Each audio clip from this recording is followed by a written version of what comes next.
अहो, ज्या वेळेला राज ठाकरेंसोबत आम्ही कणकवलीला चाललो होतो,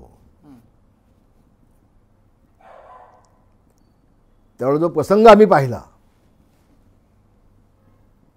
त्यावेळेला राज ठाकरेंनी जाऊ नये कणकवलीत अशी व्यूहरचना उद्धव ठाकरेंनी केली होती. राज ठाकरेंना माहिती आहे चांगलं ना, कदाचित जिवंत पण वापस आले नसते त्यावेळेला.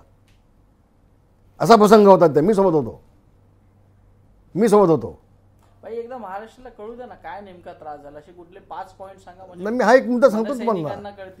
हा एक मुद्दा मी सांगतो तुम्हाला. राज ठाकरेंना तुम्ही विचारा. तुम्ही आपण कणकवलीला चाललो होतो. शेवटी त्या पोलीस अधिकारी एसपीने सांगितलं, साहेब वेगळं प्लॅन आहे, तुम्ही वेगळ्या रस्त्याने दुसऱ्या रस्त्याने या. म्हणजे राज ठाकरेंचा घातपात होता 100% त्यावेळेला. कोणाकडून? राज ठाकरेंना विचारा, अधिक सांगतील मी बोलण्यापेक्षा. महाराष्ट्र ऐकतोय. हो, मी सांगतो. मी उद्धव ठाकरेंनीच तो प्लॅन केला होता माझ्या माहितीप्रमाणे आणि राज ठाकरेंच्या माहितीप्रमाणे. तुम्ही विचार काय राज ठाकरे एकदा.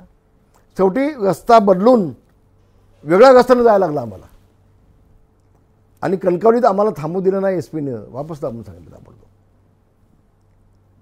हे वास्तव आहे. अशा अनेक गोष्टी आहेत.